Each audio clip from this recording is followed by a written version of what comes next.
শেখ হাসিনার ফ্যাসিস্ট সরকার আপনারা জানেন যে গ্রামীণ গ্রুপের প্রতিষ্ঠাতা এবং সোশ্যাল বিজনেসের প্রবর্তক প্রফেসর ডক্টর মোহাম্মদ ইউনূস সাহেবের বিরুদ্ধে অনেকগুলি মামলা দায়ের করেন এবং ওনাকে হয়রানির চূড়ান্ত পর্যায়ে নিয়ে গিয়েছেন। এক পর্যায়ে গত 12 ফেব্রুয়ারি তারিখে তিনি তৎকালীন গ্রামীণ ব্যাংকের চেয়ারম্যান, ব্যবস্থাপনা পরিচালক তাদের মাধ্যমে এবং আরও কিছু ব্যক্তিদের মাধ্যমে তিনি প্রফেসর ইউনূস সাহেবের এই পরিচালিত গ্রামীণ টেলিকম ভবন অফিসটি দখল করার জন্য সেখানে গিয়ে হাজির হন। বিকেল 4টায় হাজির হয়ে ওনারা টপকিয়ে গেলেন, সবাইকে আটকিয়ে রাখলেন এবং তাদের সাথে কয়েকজন প্রাক্তন মেজর, কর্নেল, বিভিন্ন পরিচয়ের লোকজন ছিল এবং আরেকজন মাসুদ আক্তার যে ব্যারিস্টার, তাকে লিগ্যাল অ্যাডভাইজার দাবি করে, বিভিন্ন কিছু করে, তাদেরকে আটকিয়ে রাখে, অফিসের তালা দেয়, সমস্ত জিনিসগুলি নথিপত্র তছনছ করে এবং বলেন যে নিজেরাই প্রফেসর ইউনূস সাহেবের জায়গায় নিজেদেরকেই গ্রামীণ ব্যাংকের তৎকালীন চেয়ারম্যান আপনার একে মুজিদ সাহেব নিজেকে চেয়ারম্যান ঘোষণা করলেন, বাকিদেরকে ডাইরেক্টর দিলেন, এইভাবে বললেন এটার মালিক আমরা জোরপূর্বকভাবে। অফিসে গ্রামীণ টেলিকম অফিস হতে আরম্ভ করে অন্যগুলি অফিসে তালা লাগিয়ে যায়। পরের দিন আসো, তালা খুলে দেয় এবং তাদের তত্ত্বাবধানে থাকে।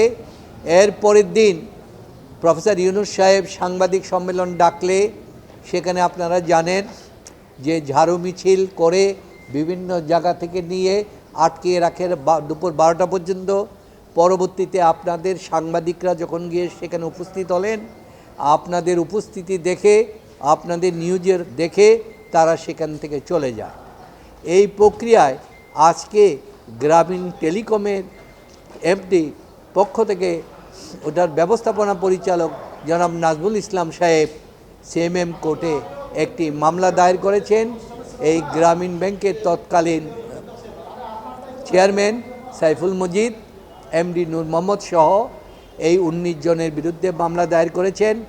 মহামান্য আপনার সিএমএম কোর্ট মামলা গ্রহণ করেছেন এবং 24 ঘন্টার মধ্যে এটাকে এফআইআর হিসাবে ট্রিট করে আগামী 7 দিনের ভিতরে তদন্ত প্রতিবেদন দাখিল করার জন্য নির্দেশ দিয়েছে। প্রফেসর ডক্টর মোহাম্মদ ইউনূস সাহেব যখন গ্রামীণ ব্যাংকের এমডি ছিলেন এবং ওনার প্রতিষ্ঠিত ছিল, তখন তিনি বলেছিলেন সোশ্যাল সামাজিক এই প্রতিষ্ঠানগুলি একটা কিছু অংশ নিয়োগ গ্রামীণ ব্যাংক থেকে দিতে পারবে। পরবর্তীতে এইটা সংশোধন করে অ্যামেন্ডমেন্ট করে নেওয়া হয়েছে, সেখানে কোনো কিছু ছিল না। কিন্তু ওই পূর্বতন রুশ ধরে গায়ের জুড়ে এই টোটাল ভবনটা দখল করে নিজেদেরকে ব্যবস্থা নেওয়ার জন্য।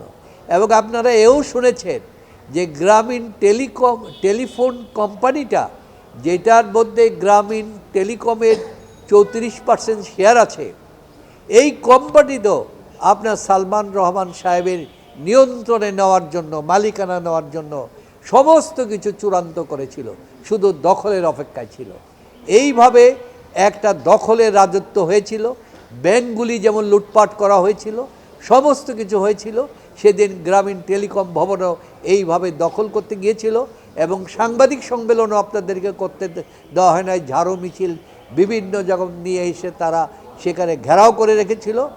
পরবর্তীতে তাদের বিদায়ের পর আমরা প্রফেসর ডক্টর মোহাম্মদ ইউনূস সাহেব আপনাদের সম্পর্কে সাংবাদিক সম্মেলন করে সমস্ত জিনিস ব্যক্ত করেছিলেন, সমস্ত দেশবাসীর কাছে আহ্বান জানিয়েছিলেন এই অরাজকতার বিরুদ্ধে যেন দেশবাসী রুখে দাঁড়ায়। তারই ফলশ্রুতিতে আমাদের এই ছাত্রদের গণ আন্দোলন এবং গত 5ই আগস্টের এই ঐতিহাসিক বিজয় অর্জন হয়েছে।